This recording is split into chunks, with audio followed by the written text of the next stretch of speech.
Diddy's ex-bodyguard, Gene Deal, has just come out and warned Diddy's son, Christian, about the danger his life is in. As it turns out, Diddy's own son is the reason that Cassie footage got leaked on the internet and eventually led to Diddy ending up in jail. This record that King Combs came out with, where he was coming at 50 and coming at everybody, coming at his dad. Like, how you feel about that record? Well, first I want to say to this young man, before somebody take his head off, because see, that's that new school bulls crap that these kids out here, they easy to fly out their mouth with that. You don't invite a man to your private. You don't invite a man to your private unless you doing the Diddy. If two men lay down, how many homos get up? Let me tell you, young man, 2 of them. You understand? So don't invite a man to your private, because that man will see you and take your head off. Especially somebody like 50. You don't send or let a boy do a man's job. I don't know if he need that type of attention or he want that type of attention. Evidently he do. But 50 is the wrong dude that you want to do that type of attention, get that kind of attention from, bro. In the infamous words of Waka Flocka, that nigga go hard in the paint. And I don't believe that this cat would even put out some trash like that and really didn't know what he was doing. He's teasing the federal government. And I told y'all, the Southern District of New York do not play. So, yeah, it turns out that Diddy's own son may be the reason he ends up serving life for his long list of crimes. First of all, see, after he did that shit, something get leaked to the press. Do you notice that, right? As soon as he did that dumb shit, talking about, well, we did this and we did that. We had this over here, y'all went to the wrong house. Some went to, he said, well, we're gonna show you how wrong we are. Yo, CNN, run this. Action, roll them. Don't play with the feds, bro. Because you got to realize this. They got a lot of time. All they got is time. Christian King was spotted celebrating with his girlfriend Raven just 2 days after attending his father Diddy's sex trafficking court hearing. In a video shared online, the Love You Better rapper was seen enjoying the night with Raven after she spoke at Essence's Beat of Funds panel on Saturday. Oh man, I've worked in law enforcement for 27 years, and I had the opportunity to see HIDA. It's a place, whereas they have the state, the feds, the NYPD, the Department of Corrections, and the state police. Yo, this place could be half of a basketball court. That's where they just got lines of computers with officers of all different people and officers just on the internet. Whoever's over that case, whoever's working that case, don't you know they saw that and took it to their boss? The couple shared a kiss while dancing, surrounded by friends. Christian proudly declared into the camera that he had the baddest girl in the world. This night out followed a serious family event. Christian and 5 of his 6 siblings had attended their father's court appearance just 2 days prior. Diddy, founder of Bad Boy Records, has been facing serious charges. His mother, Janice Colmis, was also in attendance to support him, even defending him publicly against what she described as a public lynching. According to reports, Sean entered the courtroom wearing jail clothes and came in through a side door. Despite pleading not guilty, he was denied bail for the 3rd time, and the judge has set a trial date for May 5th. And she was 25 years old at the time. She believed that the trip would be a, quote, wholesome family excursion, but says it, quote, turned into a hedonistic environment. even describing rampant drug use among sex workers and celebrities who came on board. She believes that the alcohol on the yacht had been laced with drugs because she says women would have one drink and then almost immediately pass out or start falling over.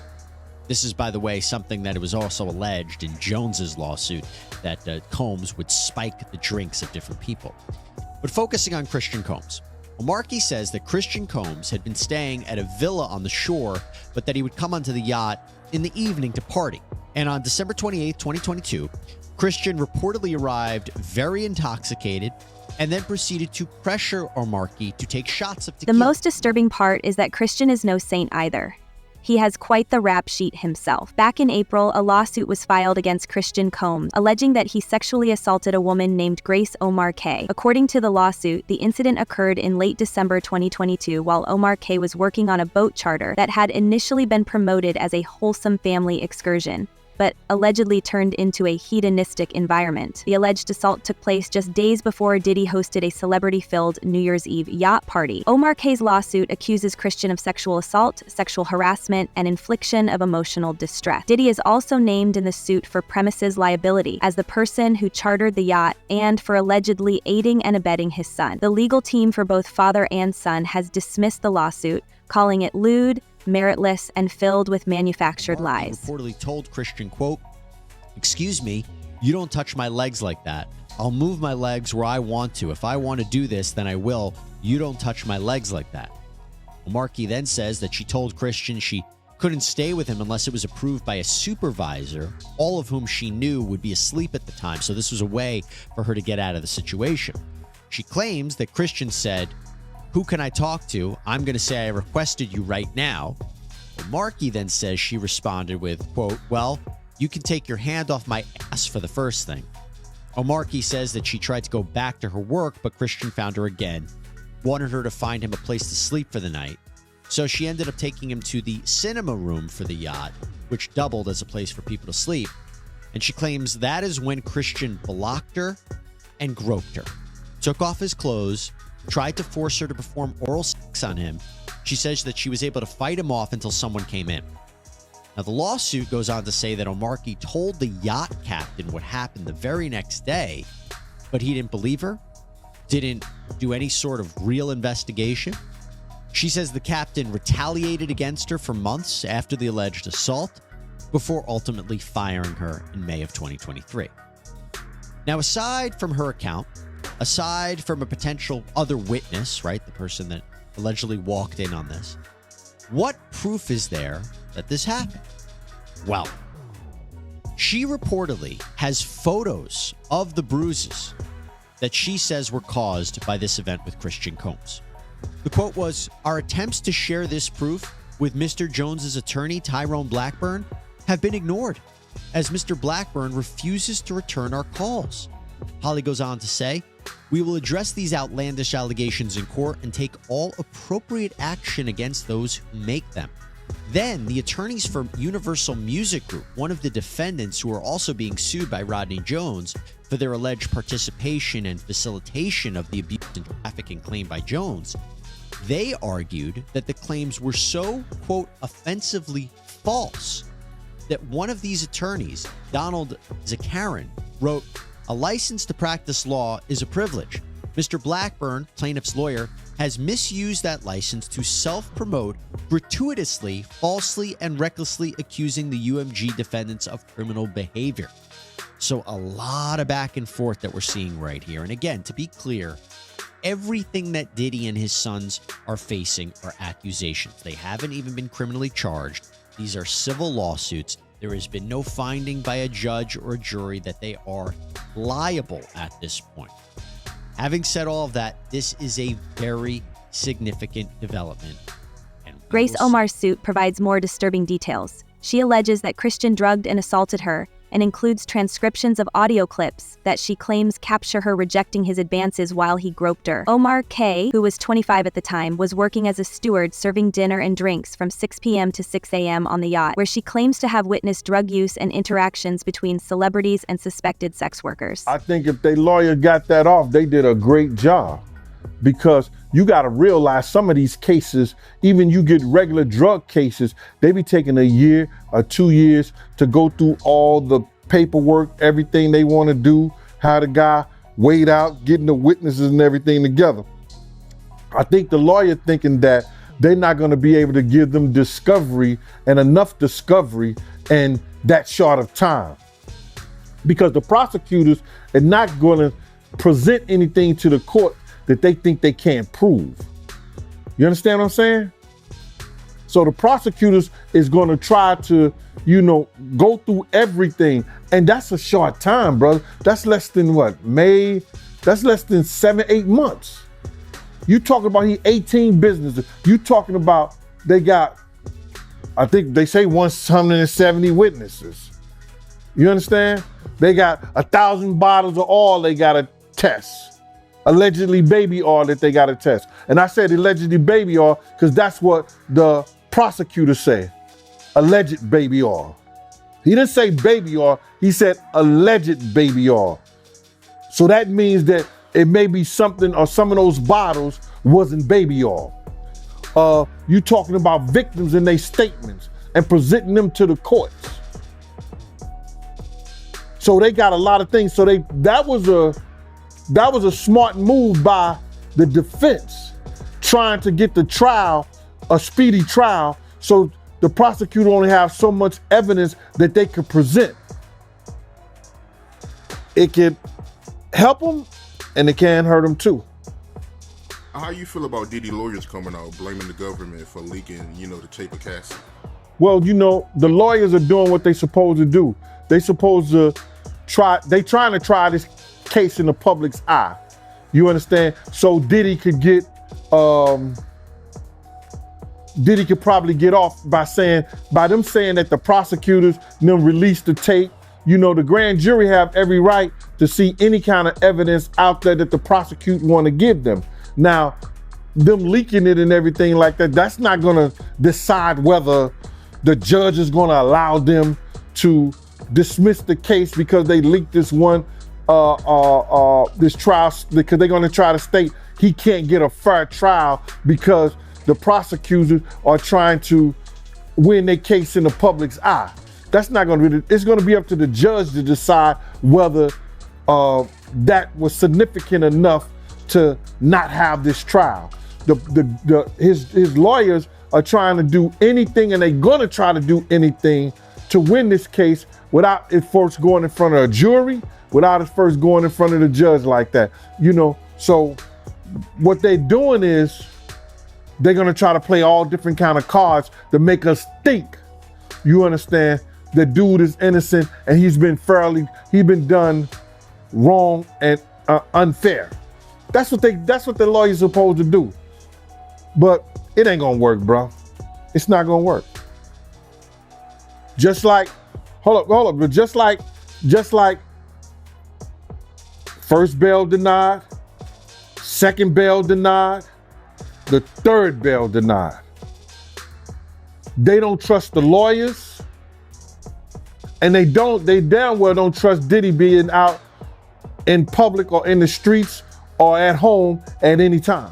She further alleges that Christian Combs arrived on the boat heavily intoxicated and gave her an uncomfortable amount of attention. The suit states that Christian pressured her to take shots of tequila, which she suspects were spiked, and that he later became aggressive, groping her inappropriately. The suit also references audio recordings made by producer Rodney Lil Rod Jones, who was present at the time and claims to have hours of footage documenting illegal activities involving Diddy and his staff. You heard about how he might be getting some more indictments? I think that they trying to beef up their case, bro. They're gonna continue to beef up their case once they continue to dig and get stuff. Once they continue to dig and get more stuff from the business part of it, they're gonna use those charges, because if he did anything that was illegal regarding tax evasions, money laundering, they're gonna use that. If he had used his company and his power for the racketeering and things like that, so they can get the RICO Act on there, they're gonna use that. Any new news that can make their case powerful, and they could present it to the court, they're gonna use it. As long as they give it to the defense team in the discovery, they're gonna use everything. But it's gonna be difficult for Puff to fight his case in jail. You know how hard it is to fight your case and go through every last one of those victims, or whether you know them or not. All that paperwork he had to do, you gotta realize they only get a lawyer like 2 hours, I think. Anywhere from 2 to 4 hours. And maybe on certain days, depending on where you at. How is he gonna fight his case decent in jail? But that's what happened where you lay your head. So you don't see any kind of way he get out of this? Bruh, I would bet whatever I had that he ain't got no chance in hell in getting out of here.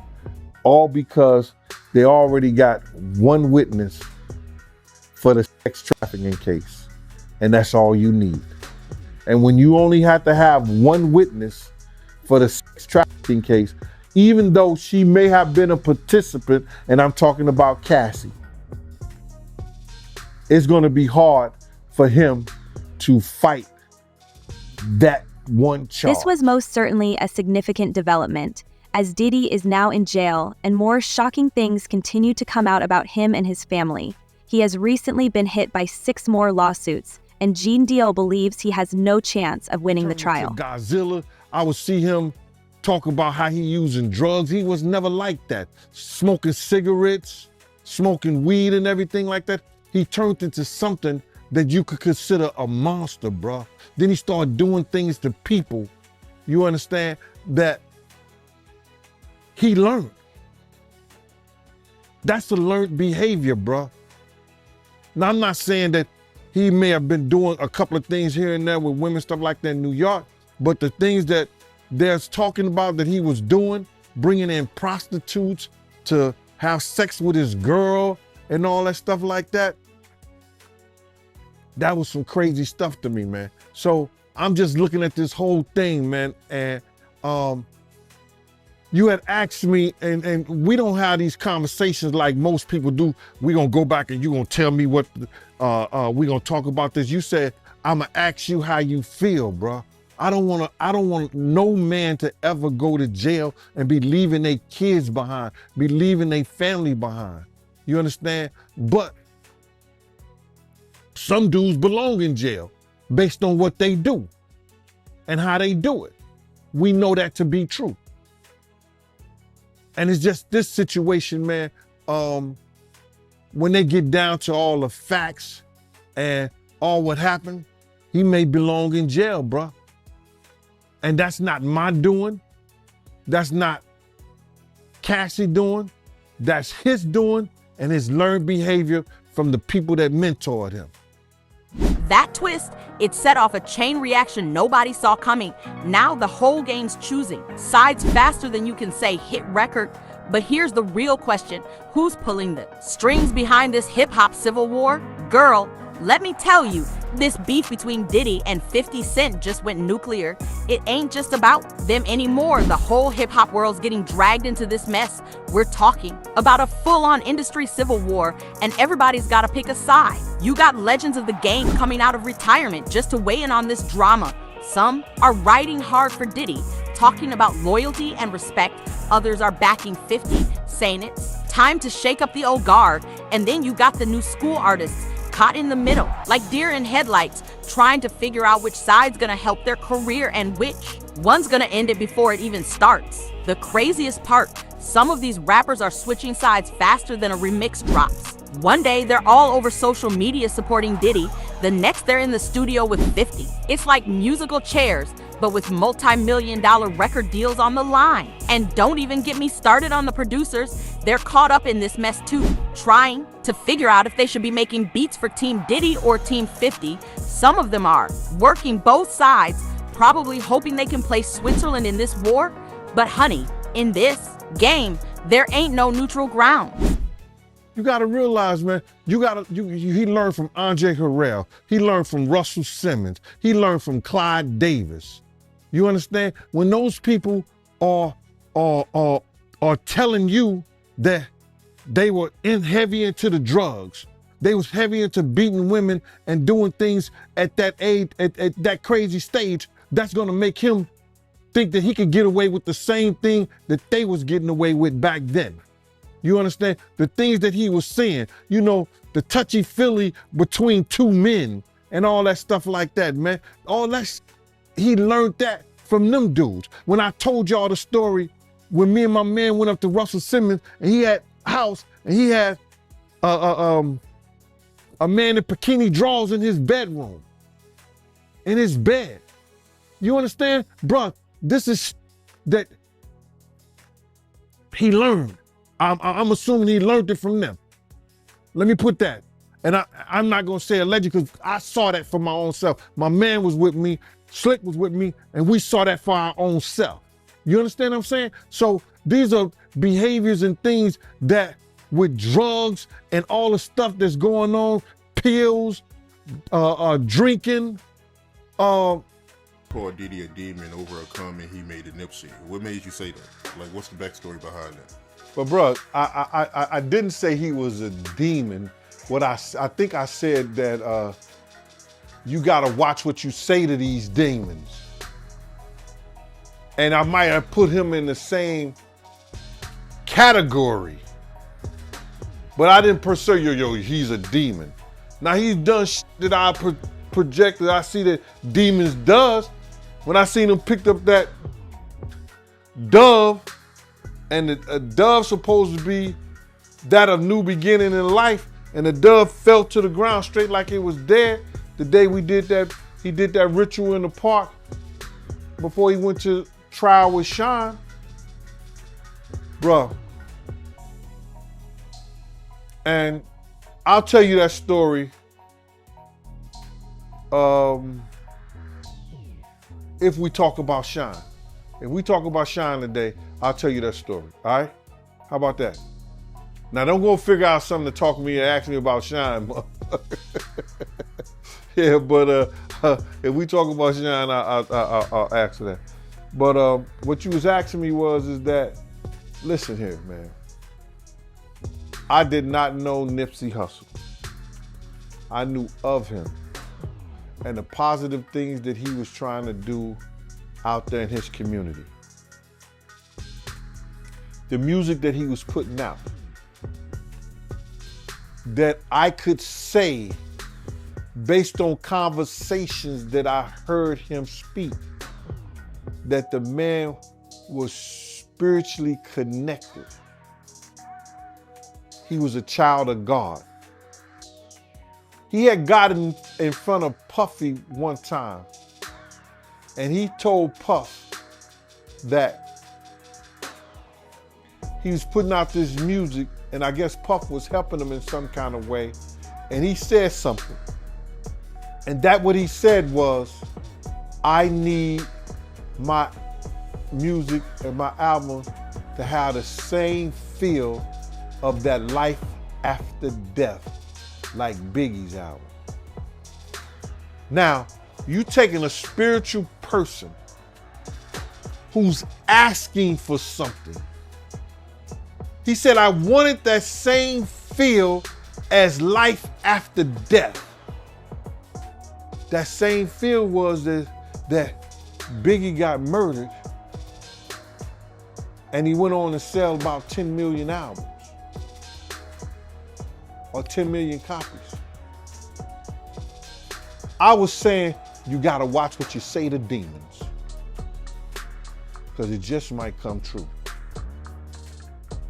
You just gotta watch what you say, brother, because God said that you say it by mouth, you believe it in thy heart, and it shall happen. And when you got a strong spirit, and you that type of person, you gotta watch what you say out your mouth, man. You think it was a good idea for Nipsey to be cool with Diddy?